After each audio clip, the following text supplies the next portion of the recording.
하나님 말씀은 구약성경 민수기 6장 21절 말씀입니다. 우리 같이 한 목소리로 함께 읽겠습니다.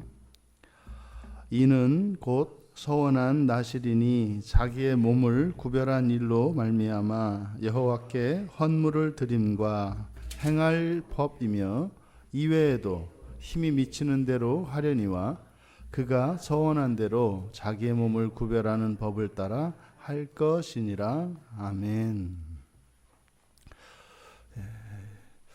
21절에서 다루고 있는 내용은 온전히 자기의 몸을 온전히 하나님께 드리는 나실인 서원 외에 그 외에 하나님께 제사를 드리기로, 자원제입니다. 제사를 드리기로, 또 기타의 그 무엇을, 그래서 다른 무엇, 몸을 온전히 드리지는 않을지라도 그 이외에 자원하여 하나님께 무엇인가를 드리고자 한 것, 그러니까 나실인 서원 이외의 다른 서원에 대해서 21절에서 밝히고 있습니다.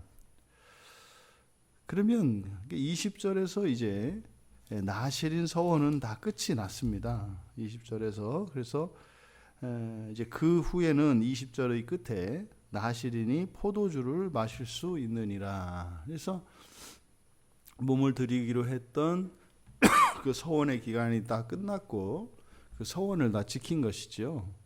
이제 그리고 나서 이제 다른 것을 서원하는 경우에 대해서 21절에서 다루고 있는 겁니다. 그러니까 지금 여기서 이외에도 라고 하는 이 말에는 다양한 것이 포함될 수 있습니다. 대표적인 것이 이제 뭐 제사이겠고, 또 그 이외에도 무엇이든지입니다. 그래서 힘이 미치는 대로. 그러니까 나실인 서원이라고 하는 것이 결단코 쉬운 것이 아닙니다. 그러면 몸 전체를 하나님께 드려야만 서원을 할 수 있느냐? 그렇지 않다는 거죠. 그래서 온전히 자신을 드리지 못할지라도 자신이 힘이 미치는 한도 내에서 하나님께 드릴 수 있다는 겁니다. 이제 그게 우리들이 뭐 이렇게 하루에 한 끼를 금식한다든지 아니면 시간을 들여서 구별한다든지 그 대표적인 것이 성수주일 같은 거입니다. 어떤 일이 있어도 주일 예배만큼은 내가 이것은 하나님께 드리겠다. 이렇게 하는 이런 것들을 말하는 겁니다. 그러니까 안식일을 지켜야 하는 안식일 계명이랄지 이런 모든 것들이 법으로서가 아니라 이제 자원하여 할 수 있는 그런 것들이 되는 거죠.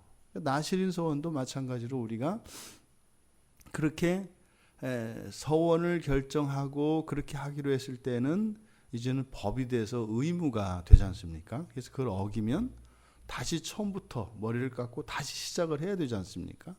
근데 완전히 서원이 끝나고 나면 그러면 나실인으로 살았을 때의 삶을 절대로 하면 안 되는 게 아니라 얼마든지 그렇게 살아도 되는 거죠.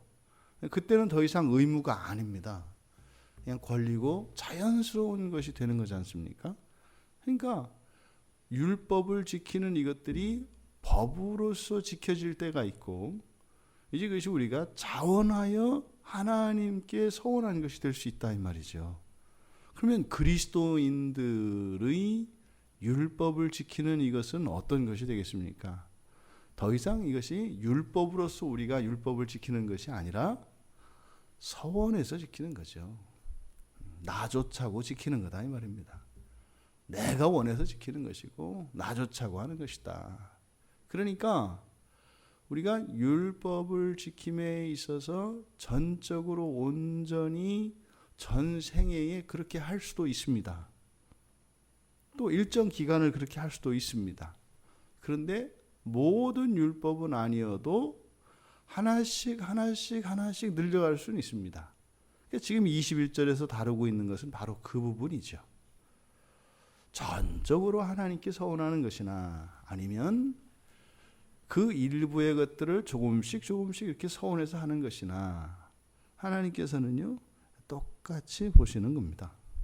똑같이 보시는 겁니다. 그러니 21절을 할애해서 따로 이것을 이야기를 하신다고요. 그러니까 우리들의 고민이 이제 사라진 거죠. 나시린으로 전적으로 하고는 싶은데 이게 또 하다가 뭐 어기면 처음부터 다시 해야 된다고 그러고 또 목사님 얘기하는 거 보니까 평생 일주일 성원해놓고 그거 못 갚아가지고 그거 갚다가 뭐 인생 끝난다. 우리를 다 아시는 거죠. 그렇게 안 해도 된다 이 말이에요. 나시린 서원이라고 하는 것도 철저하게 자원해서 하는 것이기 때문에 굳이 욕심을 내서 힘에 넘치는 것을 하려고 해봐야 할 수도 없는데 말이죠. 그러니까 21절은 바로 나시린 서원이라고 하는 그 서원 자체가 이것은 조금도 의무가 되거나 부담이 되는, 그래서 훗날 나시린 서원을 다 지키고 난 뒤에도 결단코 자랑이 될 수 없는 것임을 다시 한번 밝히는 것입니다. 그러니까요, 율법의 작은 것 하나를 지키기로 하고 그것을 기뻐하며 지키는 것이나 전부를 다 지키는 것이나 자원하는 마음에서 그것을 서원하였다면 하나님은 동일한 서원으로 보시는 겁니다.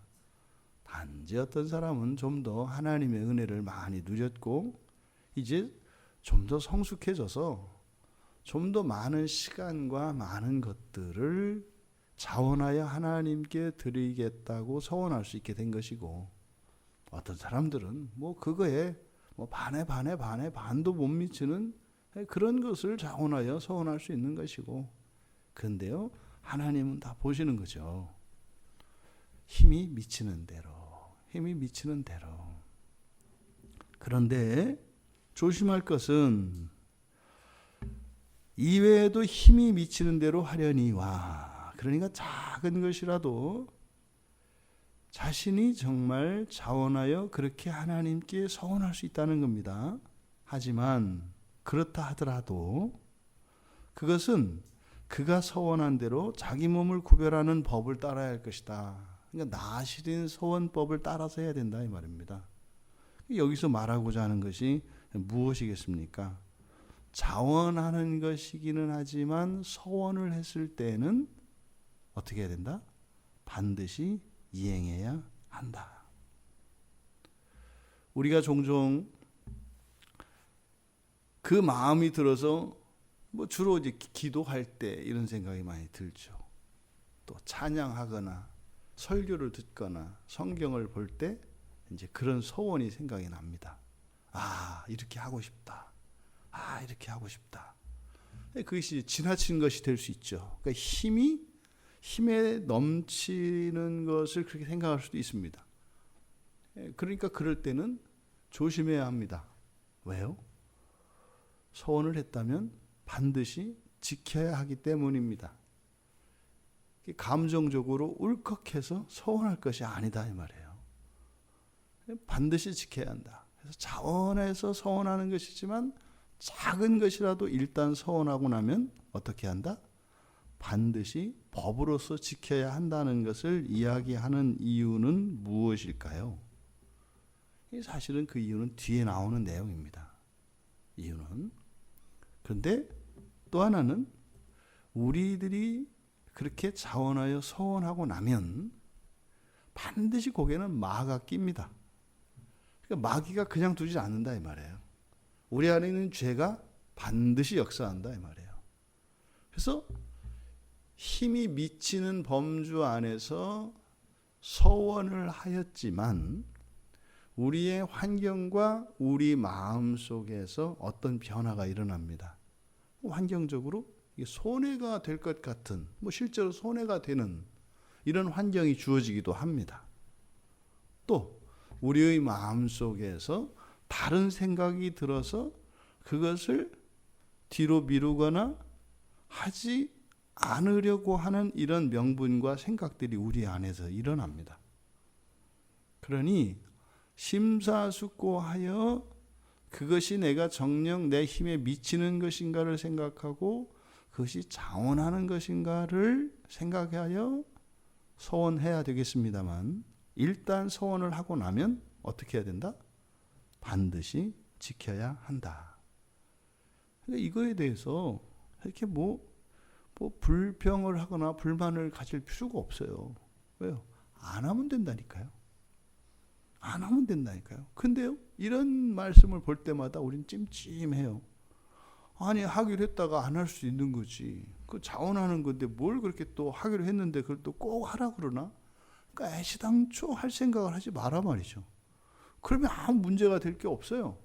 근데 또 속으로는 뭐 그래도 사람이 살다 보면 뭐 그렇게 소원할 수도 있는 거 아닌가? 근데 또 소원하면 되게 부담은 주지 마시고 그것도 알아서 하게 하시지, 그걸 뭘 또 법으로 하시나? 하지 말라니까요. 절대로 강요하는 게 아니다 이 말이에요. 대신 하나님의 자녀들이라면 할 수 있는 게 있다고요. 문제는 이 서원을 반드시 법으로 써야 된다, 이게 문제가 아니라 우리의 의욕 과다입니다. 그냥 10원짜리 동전 하나라도 정말 자원하여 기꺼이 하나님께 드릴 수 있는 그것을 하면 되는데 우리의 양이 안 차요. 암만 그래도 그렇지 어떻게 10원짜리 동전 하나를 하나님께 드리나. 그래도 지폐로 1,000원은 드려야지. 그거 가지고 맨날 바들바들 떨다가 또 저 콩볶아 먹듯이 할까 말까 했다가 또 뭐 이런 핑계 저런 핑계 그러지 말고 그냥 편안하게 하라는 거예요. 이게 안 돼요. 이게 안 돼요. 왜 우리가 신앙생활에서 그렇게 하나님 사이가 원만하지 않고 이렇게 사랑이 쭉쭉쭉쭉쭉 이렇게 커지지 않냐면 바로 이 부분 때문입니다. 힘에 넘치는 것을, 그러니까 자신 힘에 미쳐서 하는 서원을 우습게 봐요. 그걸 별것도 아니라고 생각을 한다고요. 여러분, 이 세상에 그 어떤 사람이 하나님께 기꺼이 자원하여 10원짜리가 아니라 1원짜리 하나를 드립니까? 절대로 그런 일 아니랍니다. 절대로 그런 일 아니랍니다. 더군다나 그것을 평생을 그렇게 서원을 갚으면서 살아가는 일은 절대로 아니랍니다. 그게 뭡니까? 이 교회를 다 없애버리고 싶고 그 신앙생활하는 것 자체가 미친 짓 같이 생각하는 게 세상인데, 그 어떤 사람이 거기서 1원짜리 하나를 기뻐하면서 자원하여 하나님께 평생 드리겠습니다라고 서원하는 일은요, 어마어마한 일이라고요. 여러분, 의욕이 없는 것도 문제입니다만 너무 이렇게 의욕 과다하지 마십시오. 너무 이렇게 의욕적으로 하지 마십시오. 힘을 뺄 것도 아니지만 너무 이렇게 그렇게 안 하셔도 됩니다. 하나님 먹고 살만 하시고 넉넉해요. 이거 뭐 불일 천사들도 많고, 그러니까 너무 이렇게 마음 안 쓰셔도 돼요. 중요한 것은 뭐예요? 지키는 거예요. 지키는 거예요. 이게 여러분 깨달아지기를 바랍니다. 서원할 수 있고 서원을 평생 지킬 수 있는 여러분 다 되시기 바랍니다. 이게 지금 여기서 작은 것이라 할지라도 나시린의 서원의 법을 따라야 한다는 이 말씀을 주신 하나님의 의도입니다. 하나님은 가볍게 받지 않으신다는 거예요.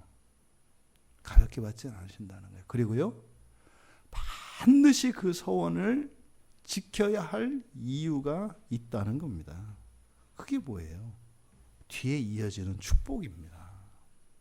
뒤에 이어지는 축복입니다.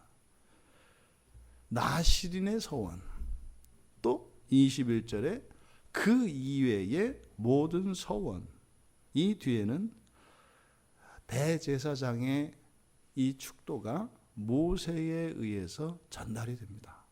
여호와께서 모세에게 축복 기도를 아론에게, 아론과 아론의 자손들, 대제사장들이죠. 대제사장들을 통하여 축복해 줄 것을 명하십니다. 여러분, 모든 소원 뒤에는 무엇이 있다는 거예요? 하나님의 축복이 있다는 거예요. 그러니까 큰 소원에만 복이 있는 것이 아니라 작은 소원에도 복이 있다는 거예요. 근데 그 소원은 지켜져야 한다고요. 그러니까 소원을 반드시 갚아라 라고 하는 것은 무슨 말이에요? 야, 너 후회 안 한다? 이거예요. 너 후회 안 한다? 그러니까 많이, 적게, 크게, 작게 이게 중요한 게 아니라 소원이 중요한 것이고 소원을 지키는 게 중요하다. 왜요? 그 뒤에는 약속된 복이 있다는 거예요. 그런데 소원을 하고도 끊임없이 이 안에서 그것으로 인해서 갈등이 일어난다면 평생 못 지키는 거죠. 힘에 넘치는 것을 소원해놓고 평생 그것 가지고 애를 끓이느니 힘이 미치는 범위 안에서 소원하여 지키시는 여러분들 되시기 바랍니다. 그 뒤에 있는 하나님의 복에 대한 약속이 있어요. 이것이 구약이나 신약을 전체 관통하는 중요한 신앙의 동기가 되고 힘이 되는 겁니다. 우리는 남아야 하지 않습니까? 뭔가가 남아야 하는 거 아니에요? 하나님 믿는 일도 마찬가지입니다. 예수를 믿고 따라가는 일도 이렇게 우리 안에 이렇게 셈이 결산을 했을 때 뭐 이렇게 뭐 떨어지는 게 있어야 우리에게는 의미가 있고 가치가 있다 이 말이에요. 그러면서 점점 정말 우리의 신앙의 이런 가치와 비중이 커지는 거죠. 그냥 뭐 이렇게 생각해서 울컥해서 하는 그게 아니라 일상생활 속에서 어린아이들이 자라면서 키도 자라고 몸집도 자라고 힘도 자라는 것처럼 우리의 신앙도 그런 겁니다. 여러분, 작은 것에서부터 시작을 하십시오. 조금도 부담을 갖지 마세요. 너무 의욕을 앞세우시고 우리들의 기준을 가지고 많고 적고를 따지지 마십시오. 하나님 보기에는 다 똑같아요. 하나님 보기에는. 여러분들이 빌딩 몇 채를 사서 하나님께 드려보십시오. 그거 하나, 코 흘리개가 동전 하나를 하나님께 기뻐하며 그 사탕 하나 사 먹을 것을 아껴서 진짜 난 그래도 하나님께 드리는 게 좋아해서 드리는 것이나 여러분이 빌딩 몇 채를 드리는 것이나 중요한 건 뭐예요? 여러분들의 순결한 마음입니다. 그걸 들고 바들바들 떠는 것이 아니라 기꺼이 드리는 마음입니다. 그러면은요, 우리가 자원하여 서원한 것 아닙니까? 주고받는다는 얘기예요. 나도 자원하여 너희들한테 줄게. 이게 뭐예요? 우리의 서원 뒤에는 하나님의 서원이 있다는 거죠. 이것이 여러분들에게 믿음으로 받아들여지기를 바랍니다. 어디까지 하나님이 주실 수 있는가? 그 한계를 보여주신 것이 그리스도세요. 하나님 우리에게 어디까지 주실 수 있는 것인가? 당신 자신이죠. 그리스도를 우리에게 주신 것은 당신 자신을 주신 것입니다. 그리고 하나님이 통 큰 것은 이미 성경 시작에 나와요. 처음부터 그냥 전체를 다 줘버리잖아요. 근데 그건 하나님이니까 그렇게 하는 거예요. 우리는 그렇게 못하잖아요. 여러분, 작은 것으로 시작하여 큰 것을 소원할 수 있게 되기를 바랍니다. 그렇게 될 겁니다. 우리가 정말 마지막 날 이제 부활의 몸을 입고 주님을 배울 때는 우리의 상태가 어떻겠습니까? 모든 것을 다 똑같이 들 수 있어요.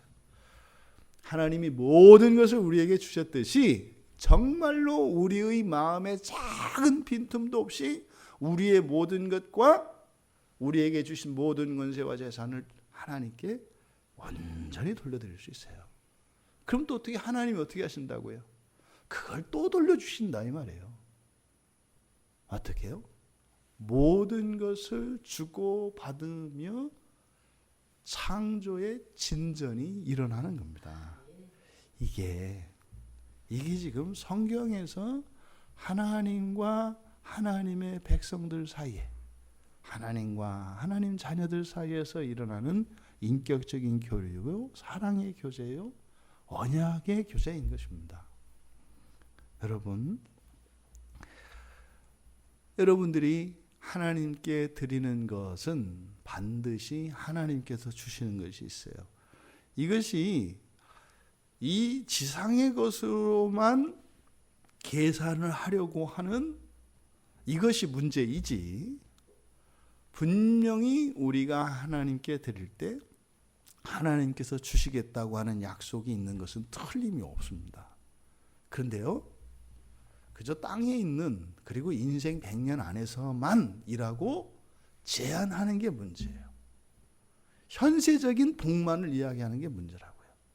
하나님은 영원한 복을 주시죠. 그러니까 이 세계관이 바뀌지 않는 한 정말 하나님이 내가 한 만큼 하나님이 주신다는 것을 경험하지 못합니다. 내가 암만 해도 뭐 하나님은 말만 하고 주지는 않더라, 뭐 이렇게 생각할 수도 있어요. 그건 둘 중에 하나입니다. 그럴 마음이 없었든지, 또 하나는 힘에 넘치는 것을 하겠다고 서원은 하고 평생 동안 서원을 갚지 못하는 경우입니다. 대제사장의 축복에 대해서는 내일 우리가 살펴보겠습니다만, 21절로 맞춰지는 이 서원의 의미, 가치, 그리고 서원에 주어진 하나님의 약속, 그것이 여러분들에게 참다운 깨달음이 그리고 믿음으로 받아들여지기를 바라고, 그것이 단지 물질적인 우리의 탐욕을, 우리의 정욕을 채우는 것이 아니라 하나님과의 그 친밀한 교제와 하나님 닮아가는 그 일이 어떤 과정을 거쳐서 일어나는 것인가를 보여주신 것이죠. 그렇게 우리가 작은 것으로 시작된 소원이 마침내 모든 것을 기꺼이 하나님께 드릴 수 있는 그 날이 더욱 가까워지기를, 그래서 우리가 사는 동안 우리가 사랑하는 만큼 하나님이 우리를 사랑하시는 그것이 체감이 되어지고 경험되어지는 그런 생생한 신앙으로 살아갈 수 있기를 주님의 이름으로 축원합니다. 존귀하신 하나님, 서원이 의미하는 바가 무엇인지, 그것은 먼저 하나님께서 저희들을 사랑하시고 저희들에게 이 세상의 모든 것을 주셨던 하나님의 마음을 알게 하시고 닮아가게 하신 것임을 믿으며 감사합니다. 하나님, 성경을 통하여 우리들은 이 세상의 모든 것을 하나님으로부터 받았던 기억을 회복합니다. 이제 그리스도 안에서 부름을 받고 거룩한 하나님의 자녀가 된 저희들이 작은 것으로 시작하여 우리의 모든 것을 평생, 아니 영원히 기꺼이 하나님께 자원하여 드릴 수 있는 저희들이 되게 하여 주시옵소서. 감사하며 예수님의 이름으로 기도하옵나이다. 아멘.